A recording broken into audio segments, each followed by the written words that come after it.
Do you guys recognize this studio here? We are at Corcoran Dwellings, downtown Sarasota, with none other than Marc Rasmussen here. Don't say it. I knew you were thinking about it. You were thinking about saying it. Don't say it. Now I have to say it. No, you don't say it. Cash Money Marc. No. Take two. Take three. What are we talking about today? We're going to talk about buyer-broker agreement.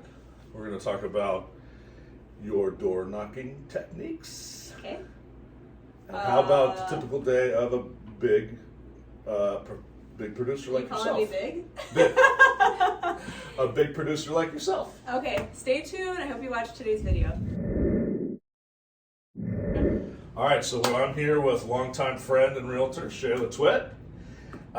Thanks for coming in the studio. Yeah, thanks for having me. So let's talk about the BBA. What you want to talk about? Oh, BBA. What? The BBA. That's Yes. the new acronym. For the consumers out there, what's that stand for? Buyer Broker Agreement. Okay. Are you happy about this change? Actually, yes. I am on this one.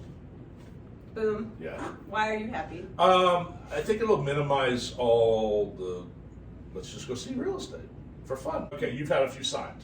Uh-huh. Okay, how'd that go? Well, let me preface this by saying, like, I had never used a buyer broker agreement. I've never had one signed in my I'm life. going on 23 years. I So- calculate that today. yeah. I was like, oh, dang, I am Yeah. old.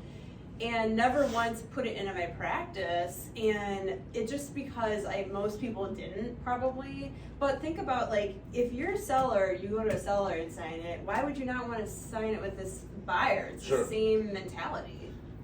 Yes, I agree. The public doesn't feel that same way because they're like, if you notice, they put a lot of thought on who they list their property with, but sometimes very little thought on, well, that too, but very little thought on who they used to buy property Right. with. So I like it. I think it's a good change. I think it's good for the industry, and I think, it's just an adjustment. We're just going to have to pivot and figure it out. But so, are you using the Florida one?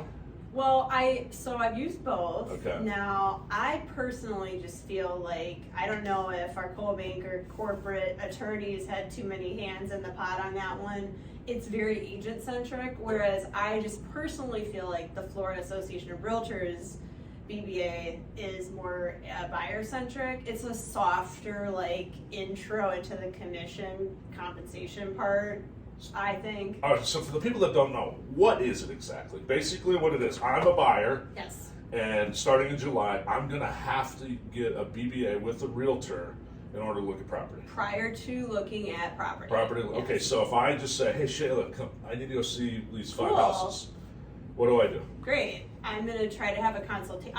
Okay, in an ideal world, let's sit down like this, right? Face to face, shaking hands and kissing babies and the whole Buffini thing, right? Yeah. The old school Yeah. is what is great. Because, Yeah. it's some people want to do it on a text or whatever. It's Yeah. too much on a text. Sure. You really need to feel Eyeball like to eyeball? You need to trust your agent. Let's sit down. Okay, in a perfect world, if they can't, let's have a conversation on the phone. Let's do a Zoom. Like it's more than, it should be more than that. Listen, you're spending a lot of money. Yeah. You should work with an agent. You should interview agents. Yeah. Okay, and Unless make they're working sure, with you or me. Oh, They don't yeah. need- they don't need to just, interview. Just, Yeah. just let's go. Yeah. Sign. Yeah. But there's some skin in the game. Let's Yeah. be honest. Like, okay, this is a lot of time and effort and knowledge. Like, you're paying for the knowledge. Yeah. But when I say paying, right? Let's dive into that though Okay. a little bit. So All are right. they really paying? Like, let's just use 3%. Okay. I know that's like the You're not really allowed to say that. no. Not really allowed to say But that. let's just say 3%, guys, just for easy purposes of this video, right? So are the buyers going to pay the 3%? Most will not. I think that's what I wrestle with. I think that it shines a big spotlight on that commission, and there's going to be those buyers out there that say, I'll give you 1%, I'll give you 2%, I'll give you 2.5%. I Right. don't know. Like if you're buying $1 million house, are you going to stroke a check for another $30,000? Some people will. I don't think everyone will. I actually had the people that have signed it quickly and easily and not questioned were the people that have been around a long time and done a lot of transactions. The ones who haven't, first time buyer. Yeah. Oh, it knocks the first time buyer out. I'm like, well, I said you should interview people. I think Yeah. it's smart when you don't know what you don't know. Right. They don't realize they need someone like us. But Do you think a lot of people are going to pay 2 to 3%? Forget the percentage. Do you think a lot of people were going to... I don't think they're going to need to. You think the seller's going to... And let me tell you why. Yeah, okay. Because just today I had that conversation. Multiple times a day, as probably you are, right? Already. And, I heard about now the news is starting to trickle out. Okay, that's great. Okay, I heard about this. Whatever, if the property's still on the market after July. Okay, well, let me just put it to you this way. Okay, seller, you're gonna now say 0% to the buyer's agent, right? 87 to 90% of buyers still believe in the value of having a buyer's agent and are willing to hire one and sign that document. Okay, so you're gonna say to me that you're gonna eliminate 87 to 90% of the buyers that are pre-qualified or have cash to see your house. Yeah. It's up to you. Yeah. But I would not advise that. No, it affects liquidity, marketability. I think, yeah, I think it's if I was selling a house, I would absolutely pay a buyer broker. It comes out at the closing. Yeah. It's not like you're It's still money out of their pocket. And look at all the inventory. Don't you want to have a competitive edge? Like if you're saying, oh no, 0, okay, and there's 10 other houses on your street now, like you're going to be the last one sold unless you're that competitively priced. New York Times put something out about, the sellers are just going to lower their prices by 3%. No, they're not. No, they ain't. No, Listen. not at all. No, they don't. I mean, would you? No, my house is worth what it's worth. Oh, okay, we'll just give you 3% off. Okay. As a buyer's agent, we're going to come in strong and negotiate that 3%, either off the price or in the deal or both. You think that most sellers are going to continue to pay the buyer broker? There's going to be agents out there are going to get listings and say to Mr. Seller, you don't have to pay the buyer agent. I don't know about most. I think that it has to be presented properly. Like you have to, if you show the seller your value, and you show them all the things that you're going to do for them as you normally would, okay, there's all kinds of levels of service that agents, whether you're listing or work with the buyer's agent, provide. And guess what? Those services take time, effort, and money. And it's like anything. You can go to the Porsche dealership and complain about this, that. Okay, then there's also a Toyota dealership down the road, so you can pick your pick. Yeah, pick your choice. So you're in favor of the buyer broker? Yes. Ultimately. We have to educate everybody. Yeah. We have to educate the sellers and we have to educate the buyers. The sellers don't know. Listen, we do this every day. The sellers and buyers are like, we'll do 1 or 2 or 3 in a lifetime, maybe, or what, or maybe more. But this is, we live, eat, and breathe this. They're like, I just want to sell my house. What's this all about? And that's our job to. And there are, sorry to interrupt, there are a lot of people out there that think we just open doors. Yeah. What I would love for them to do is get in this business and try to make a living for at least a year or 2, and then come back to me and say, that's not that easy. Well, there's a reason why, 85%? 87% leave within 5 years. 5 years, yeah. It's not because it's easy. And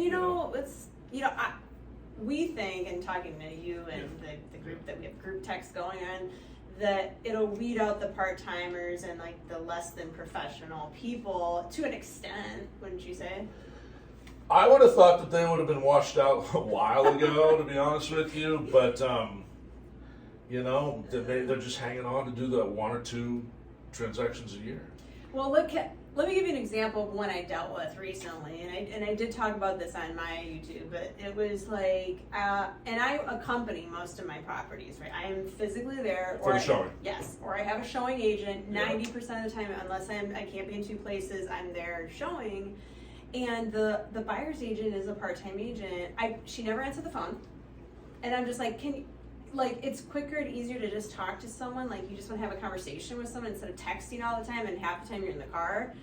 And she was like, I'm at my job. And I was like, okay. She's like a physical therapist, 9 to 5, and I can't get a hold of her, can't get feedback. 6 days later, finally got feedback that didn't even sound like this was the house that they remember seeing. And it's just like, those people, you're really not doing a service for your buyers because you want the 3%, okay, let's say, but you're giving 1/10 of your time. Yeah. Is that fair? No. No, I don't think so at all. I think that, this is, you could pull off a deal here and there in this business. I don't think it's the best thing for the client because you're not giving them the best representation because you're inexperienced. And the people coming down from, okay, there might be a great agent coming down from other areas, but we're getting people from Clearwater and Tampa and Port Charlotte and Orlando trying to sell our real estate. Really, that is not what's best for the buyer. You don't know the neighborhoods. You don't even know where you're driving around, where the grocery store is. Like, that cannot be good for the buyer. Yeah. You go sell a property, Uh-huh. you hire the listing agent, the seller, you're the listing agent, they sign a contract with you exclusively to sell their property. Sometimes they do. So essentially this is the same thing for a buyer. It's exactly the same thing. It's exactly the same thing for a buyer. Exactly. Okay, so I'm a buyer and I want to go look at property in Sarasota County, Manatee County. I'm good for single family homes and condos. So I sign that with you, correct? Yes. Can I sign that with someone else with the exact same terms? No, So you cannot. it's exclusive. Exclusive. Okay, so they have to work with you. Okay, now let's talk about compensation. So with this NAR settlement, they want to decouple the commissions, and they don't want to put the commissions on MLS. We can't advertise that anymore. So, is the buyer broker agreements that you're having signed? Are you requiring them to cover up to a certain percentage? Yes. Okay. So if you're getting, hypothetically, we're not supposed to talk commissions, but if you're getting some commission over from the seller, are you also getting some commission from the buyer as well? It's going to depend on the deal. If the seller is offering, let's just say, if they're only offering 1%, I'm going to make up the difference of whatever the buyer's broker agreement includes. So up if to you said percent. 3% of the buyer broker agreement, seller's paying 1%, and you're going to get 2% Yes. from your buyer. Yep. Okay. 100%. Gotcha. So let's just talk about from the consumer standpoint. Yep. That's what it's all about. It's the Yeah. buyer. So if I'm a consumer, do you think I'm happy about this, or do you think some consumers want to hire 5 agents? I think. Well, here, let's just. They should be. They should be happy. They should be happy because there's a promise on our end to fulfill. Yeah. There's a commitment on their end, of Yeah. course. But then outlining our commitment to them does not mean that they're going to pay that at all. It does Sure. not mean it. Okay. So if you're a strong agent, you're going to try to get that from the seller all day long. So the listings, it was always more difficult to get a listing than get a buyer, okay? Because you Depends on the market. Yeah, true. But you, as an agent, the sellers would interview the agent a lot. They'd interview him. Correct. But that doesn't always happen on the buy side. But now it's They're going to. probably going to have happen. So Because there's skin in the game for the buyer. yeah, so all the agents are going to have to up their game in terms of explaining their value to the buyers. 100%, Yeah. as they should. And as like a part-timer, do you think they're going to carve out time to be able to do that for them and really justify their price? So hypothetically, if I have another job as a physical trainer, for example, 9 to 5 physical trainer. So, and I don't, you know that. Fitness trainer? Physical trainer. Okay. What's it called? A personal Personal. trainer. No, what's the one where I got a bad elbow? Physical therapist. Physical therapist. Therapist. Okay, physical therapist. So let's say I have a job. Let's say I have a job as a physical therapist. Do you work out? Yeah. Okay. Yeah, sometimes. But so lost my train of thought. No. So I have to interview with a buyer, and I'm going to say, okay, but I have this other job as a physical therapist from 9 to 5. Is it going to be harder for those agents to get business? As it should. Okay, listen, I'm not bashing someone that's part-time. I was part-time at one point right out of college, okay? And so there's a time and a place to be in the business, but like as a buyer, things can move really quickly when you're trying to buy. And is that really fair to me as the buyer? Like, I want to go and see this house, Yeah. like, and you're not even available. You don't even answer your phone. So how's that great for the buyer? It's not. So this thing is going to be good for the consumer. I believe so. This buyer broker. I do believe so, and for the agents, it's going to cut down on the time wasters. I mean, Yeah. quite frankly, we are in a paradise, right? And we have people coming down for spring break and vacation. Well, let's just look at property. Well, I want to spend time with the people that are serious because there's blood, sweat, and tears with those people, and I'm over here lollygagging with you on the sand, and you're never intending on buying. And it's like, I just could have used my time to go with these people that are serious and are committed to me and formally committed to me. Engaged. So you're happy about this? Yeah. So am I. Yeah. I want to talk about your day. You're a very disciplined person. For all those realtors out there that want to be as successful as you, it's not by accident, is it? No, That's a lot of work, right? it is. You've been doing this a long time. Yeah. Okay. So what time do you get up in the morning? 3:30. 3:30 a.m. Why so early?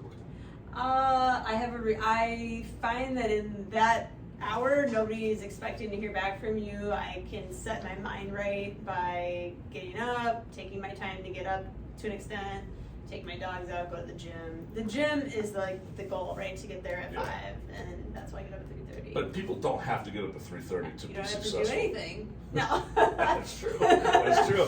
Okay, so 3:30, and then you start your day working at what time? Do you think? By the time I get back, eat, feed the dogs, and it's like 8. 8 o'clock. You I start. mean, I'm already starting to do Yeah. stuff by 6, Okay. but technically by 8. You're answering emails at 6. Yeah. Okay. So then you work till 5 normal day. Usually later than that. Okay. 6 by 6:30. So you're putting in a long. I'm getting tired. So you're putting in a long day. Mm-hmm. Time you go to bed. Early enough to get 7 hours. Okay. So you've been doing this a long time.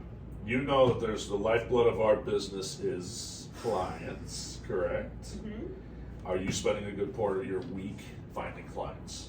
I would say so. Yeah. Yeah, but I've been doing this as long as you, like Yeah. 23 years now. But you're getting referrals, and you're getting, you have your past clients, you got a big sphere of influence. If you were starting out today, you would probably be spending a lot of time prospecting. I would do a lot of the same things I'm doing now, Yeah. which are open houses, door knocking, although I didn't start door knocking, as you know, until the last couple of years. We're going to talk about door knocking in Ugh. a second, but Yeah. okay, so you're doing all the things that agents should do, whether Well, you've been in the cool. business one day or 20 years. Stuff that's free. Yeah. If you think about it, if you're new, when I was new, I should speak for myself. I was right out of college. I mean, I didn't have 2 nickels to rub together, and so I had to do a lot of the things that were of no cost. And now you're a multi-millionaire. Stop it. Cash Money Taylor. Mark. Cash Money Taylor. All Look right. who's talking. All right. So, well, thank you. We appreciate you telling us about your day. You're welcome.